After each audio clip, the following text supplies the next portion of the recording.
Paul. Today we have an awesome show. We have Ben Pfefferman, who is an esports entrepreneur and marathonist from Canada. We also have our very own Jamie that will give us a complete update on everything going on in the World Varsity. But in the meantime, a quick little update. On March 20th, Nintendo launched its latest in its Animal Crossing franchise, Animal Crossing Horizon. And to be honest, what better game to play during a pandemic and quarantine? To go from one mythical place to another, we have Ben from Canada. Hey, Ben. Yeah, my pleasure. Thanks for having me. So Ben, I know our community would really love to get an idea of just kind of about give us an idea of where you're from and all of that fun stuff. Yeah, sure. So I was born and still raised and still live in Toronto. I'm married. I have 4 kids, and I spent most of my career in film industry as a film producer. Went into finance, ran a investment dealer, and then really as just a lifelong gamer and starting to raise for a couple of esports companies, decided, you know what, I want to go all in and I want to build an esports org from the ground up and put the investment bank on hold. And really last year, and it's June will be 1 year, and then just went all in on building up what is now Amuka Esports. Oh, that is awesome. So that that's funny because that actually was leading me to one of my questions, and that is, how long have you been involved in esports, and how did you get into it? Kind of officially as an investor, around 2015, I made my first esports investment in Enthusiast Gaming, which went public a couple years ago. And at that time, investing in esports was still kind of new. So took a little bit of a chance and, it worked out. But really, it was the opportunity to see that team and see how they grew and see how the industry matured over the past 5 years. And, when on the investment banking side, we were raising money for a couple esports companies, and, got a good chance to spend time with them and understand the market. And from there, it was saying, you know what, we think we have a unique strategy that people aren't doing. So let's create our own org and jump in. So June will be our 1 year anniversary. Oh, wow. Congratulations. So, this is interesting. You hear about all these different esports communities in the world. And I guess my question is, how is the scene in Canada, and how would you, being part of the esports global community, how would you compare it to other places in the world? Right. So I'm definitely very fortunate. Toronto is, I believe it's the 4th largest city in North America. So it's a huge city, huge market here. Also, Canadians consume more video or YouTube content than any other country. So our demographic is very savvy, very into gaming, very into consuming online and gaming content. So those are nice things to have even right out of the gate. The other nice thing that a lot of companies really use Canada as a testing ground or breeding ground is, there's a lot of elements that are similar to the US market and a lot of elements that are more similar to Europe. So if you have a product or service that you're wondering, hey, is this going to fly in the US and will it fly in Europe? Hey, test it in Canada, because if it works in Canada, there's a good chance it's going to work in both ends. So we're also rich with, game publishers and development. Ubisoft has a big office, both in Montreal and Toronto. So that the Rainbow Six scene is maybe disproportionately bigger here than elsewhere. And also just being a cold climate country, we're inside 6 months of the year. So what are we doing? We're gaming, right? That's like, we don't have much else to do especially in a lot of cities. So I think all those things created the right culture, the right situation for great gaming communities to pop up. Well, it's interesting. I guess now all of us seem to be stuck inside, no matter what the weather is. So that's really interesting. Your company, and if I'm mispronouncing it, let me know, but Amuka, is there a significant meaning behind that, or, what's the story? Sure. How long do we have? It's a bit of a long story. Can I condense it? You have as long as you want. All right, sure. It's a personal story, but I shall share with the internet because you asked. So when I got married, my wife and I, we had challenges having kids, just unexplained. We didn't know what was happening. And, I'm particularly religious. I may not look it, but I'm always seeking out blessings. And I met a rabbi randomly in a restaurant, and he was going to give me a blessing, to have kids. And when he did, he said, you're going to find out your wife's pregnant by Hanukkah, which is like December, and this is in the summer. So he gave me this blessing, and 5 weeks later, we found out that my wife was expecting. But one of the conditions he gave, he said, but I'm going to pick the name for you. And he picked the name of a rabbi who was buried in this very small village in Amuka, which is a place in Israel. So, and he also said, he gave me a name for a boy's name. I said, what if I'm going to have a girl? And he said, you're not having a girl. And I had twin boys. It's pretty crazy. So I guess the way the name Amuka gave me blessing in my life, I wanted the company to start off with blessing as well. So I gave it the Amuka name. Ben, that's pretty awesome. I love hearing those kind of backstories of like names and everything, and this pretty crazy story about the rabbi kind of having that sense of intuitiveness.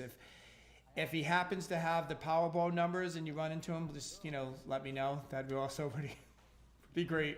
But hey, yeah, I don't even know his name. That's amazing.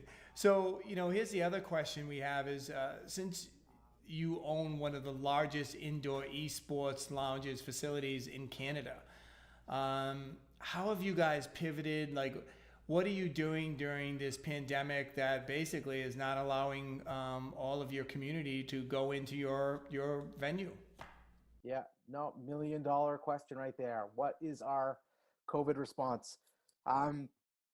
When we first got closed down, which was mid-March, no one really had an idea. Is this going to be a month, 2 months, 6 months? It was really unclear.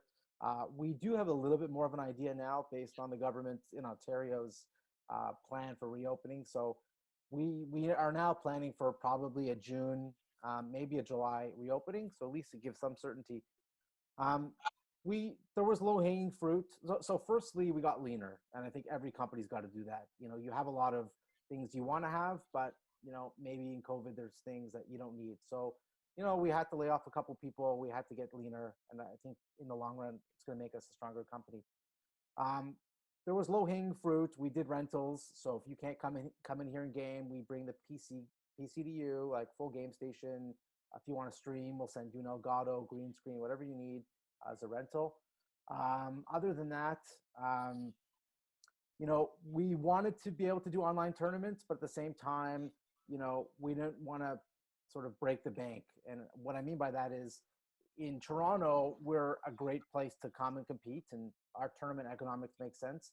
Once we go online, we're really competing with hundreds, or maybe you could say thousands of online tournament providers who are just going to run free Fortnite tournaments with $500 cash prize pooling because it doesn't matter. It doesn't make any sense. So instead of trying to compete with that, we just said, let's focus more on community building. And so we launched Waves at Home, a program where we have a leaderboard and weekly prizes, but it's not like an ultra competitive online, tournaments like we used to, but it's more about everyone staying in touch while we're away. So was that Waves at Home? So our back end, we use a program called GG at Home. So GG at Home is that's the login, like the portal where people come in and they play all their games on. So they launched a program for gaming venues to be able to, for their users to download that. There's weekly prizing for both the game center and the individuals. And we can all sort of continue to engage. That's great.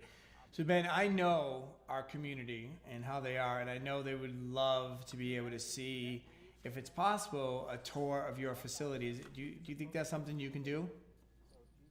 Absolutely. We're doing a tour.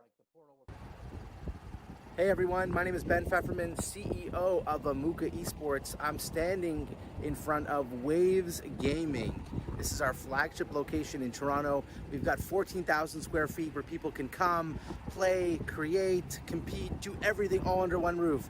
Now, I was originally gonna go in and show you guys a tour, but you know what? Instead of just showing you a lot of empty computers, and that's kind of sad, and we wish we could be open, and our stream stations and our stage and production and back office and everything, I'd rather you watch this really awesome video that shows you everything that Waves Gaming has and all the action that's going there.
Hey Ben, thank you so much. That tour was awesome.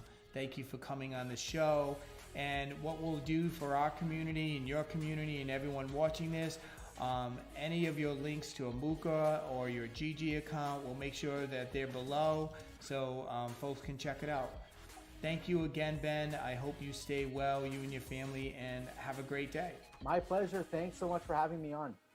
Hey everyone, welcome back. I want to really thank Ben again, Pfefferman, out of Toronto, Canada, with Amuka. Ben, thank you so much. Thank you also for that promo video that you gave us. And right now, as always, it's our very own Jamie who's going to give us some updates on everything going on in the world of varsity and esports. Jamie, what's going on? How's it going, Dana? Thanks for having me once again. Well, it's my pleasure, and basically you're on the payroll, so we have to have you. Well, that's good to know. Makes me feel good. So I got some big news this week, starting with the Vancouver Titans of the Overwatch League. They're going to have a whole new look this season because most of their players are from South Korea, and due to COVID-19, they will not be able to come over here to compete. So that was a pretty interesting conundrum, especially considering the esports world where everything's virtual. So there's that for them. So Jamie, you know, a couple of things with that. So when you say a whole new look, so does that mean that a lot of the South Korean athletes won't be participating in they won't be on Team Titans? Will it because they will be participating, but they'll be doing it virtually? Like, how are they going to handle that? So from what I've read up on, they're going to have a whole new team. Their roster is going to be completely different. So they're going to, for the fans out there, they're going to have a whole new variety of different players joining the Titans for an absolute roster makeover this season. That's really interesting. You know, Jamie, the other interesting thing that comes up a lot of our community ask questions. You know, Overwatch, great game. I have a lot of fun with it. I like it personally. But, you know, Overwatch was one of the first leagues that actually, you know, people and companies like the Crafts with Boston Uprising spent a lot of money to be part of that league. And I don't know if have you seen anything in the news? Have you heard anything? Are those companies, are those leagues starting to make any of their money back? It's been interesting that you mentioned that. I haven't currently seen anything whether or not they're making their money back. It's kind of just been, most of the news has been really focused on roster moves and preparing for the upcoming season. And I feel as if they're just trying to go about business as normal. I haven't seen anything or have seen any of the teams in the league have any struggles with this other than the Titans and their roster. Now, what about, you know, South Korea, right? Because that's a really interesting part of this that you brought up. South Korea has always been almost like the epicenter of esports. Such a huge community that is so passionate about it. How is COVID-19, like, what are you hearing? How's it affected it? Is, you know, other than the fact that a lot of the physical esports lounges and cafes are not operating, what have you been hearing? What have your people been telling you? It's more along the lines of they're again trying to remain hopeful to keep everything as normal and still continue to be the epicenter of the esports world. It's just more along the lines of the physical struggles of getting their athletes over here to compete for the teams that they're a part of. That's really kind of holding them back. But other than that, they seem to still be one of the top premier epicenters of the esports world, and they continue to keep it that way. Yeah, you know, it'd be interesting to see once this new season comes out, not only leagues in general, not only like games in general, but also like just geographic locations. Like, how are people going to adapt? How are people? What are you hearing, Jamie, from the U.S.? You know, we had such a connection with all of the varsity teams throughout the U.S. In Ritual Motion supporting them. You know, right now, what are you hearing? What's the buzz that you're hearing about what's going to come happening come September? So what I've been hearing is they're going to kind of follow suit to what most of the state guidelines are going through and most of the other professional industries are going through, especially with baseball just recently allowed their players back into the facilities. Football starting up today and tomorrow, allowing their players back into the facilities. So they're hoping that they're going to continue on the same path. So come by September, they'll be able to get all back to normal. Well, Jamie, as you and I have said in the past, if there was ever a professional sport that wasn't geared up perfectly for social distancing, it would have to be esports. I mean, you can put six players in a room, 10,000 square feet, and they can play against another team that could be 2,000 miles away from one another. So it's going to be interesting. I can't wait for the season to kick off. Neither can I. Neither can I. And it brings us to another interesting point in today's episode. The Dignitas, the all-female Counter-Strike Global Offensive Team, CS:GO, will switch their focus and also compete in Valorant by Riot Games this upcoming season, which should be pretty interesting. So one, as you know, we love and we've embraced. It's all about inclusion. Everything we do here at Ritual Motion. So I love hearing that. I'm not really sure. I haven't heard too much. I'd love to see what you've heard about Valorant, and I've heard some things people dig it, some things people really aren't too much of a fan. What are you hearing in general about the game? For me personally, I've played it a few times, and I've also played Counter Strike. It kind of has the similar feel to Counter Strike and a little bit of the same mechanics. It really focuses on the use of the abilities that each character has a specific set of abilities. I can't really get into that because I'm not really too familiar with them, but you need to be able to know how to use the abilities to really outsmart your opponent. But other where Counter Strike is more of a just kind of strategic shooter, this kind of the abilities brings a whole nother aspect to the game of Valorant. So I honestly think it's pretty interesting, and I think in the certain market it could hit very well and be could hang around for a while. Yeah, I think so too. And as always, we love hearing that. That's just great news. We love hearing more and more about all female teams and females getting their seat at the table within esports.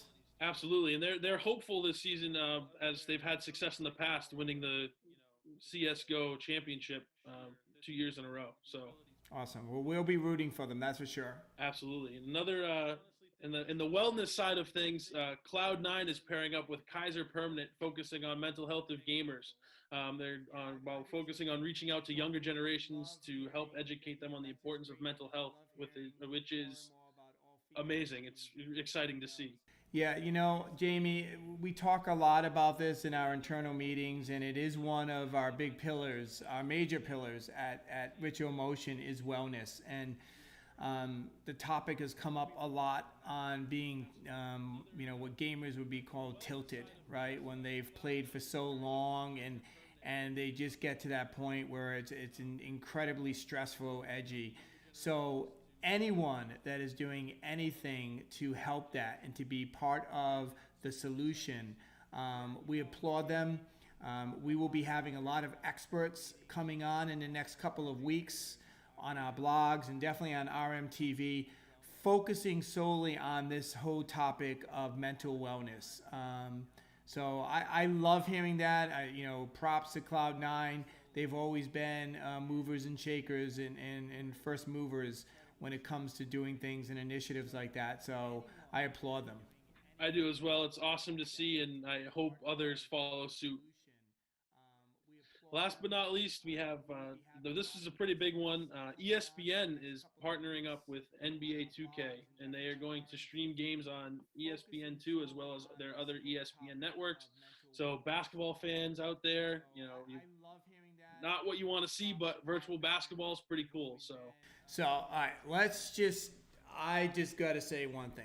After just finishing the amazing documentary Last Dance with the incredible Michael Jordan, personally, it will be a hard thing to watch to try to wrap my head around a virtual NBA 2K, which I know there are a ton of fans, and I know people may not be happy right now with me saying this, but man, there's just something amazing. And if anyone who hasn't and is a basketball fan out there, if you haven't seen Last Dance on ESPN, please check it out.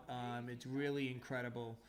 But, I do look forward to seeing where the NBA 2K and a lot of these other traditional sports, where they're going to end up in the gaming world. where are they all going to end up is going to be really interesting. No, I agree, and I agree what you said about Last Dance. That was an incredible documentary, so I would definitely recommend it to any basketball fan or any sports fan out there. But like you said, I do think it's interesting to see how virtual sports are going to affect the normal consumer. I mean, I think in a certain sense, with everything going on, if you can't have the real thing, virtual is going to be the way to go. Yeah, and I guess the other question, Jamie, for you is, what are your thoughts around, will the community embrace tuning into a major network like ESPN to watch, something like, NBA 2K? Or would they rather watch it on, a channel like Mixer or Twitch, YouTube Gaming? That's the one thing I wonder about too, and I grew up watching ESPN and Sports Center, so I'm just wondering now with the community what their feelings are and what the best medium they feel to watch something like that on is. I think it's pretty interesting. Like my dad grew up watching ESPN, and even I grew up watching ESPN. I think by streaming esports on ESPN, it can also kind of broaden the demographic of people watching these events. And I know I'm listening to sports radio and reading other articles about the world of sports that most of these people are actually getting into esports because they, miss the thrill of watching a big game. And it's not quite the same, but it kind of gives them a little taste of what they're not getting. So I think it's really, I don't think it's going to matter. And if anything, I think it's going to benefit the world of esports, and more people are going to tune into a major network like ESPN to watch something like this. I guess time will tell, and it's going to be interesting as all of this starts coming together. But Jamie, as always, you knock the ball out of the park every single week with these updates. I want to thank you. I also want to say to our community right now, we're really trying hard, and we created these skins. We're armoring up against COVID-19. As I mentioned last week, we do have Together 2020 code that allows anybody to get 20% off of anything on our store. And I want everyone to be well, be happy, and peace.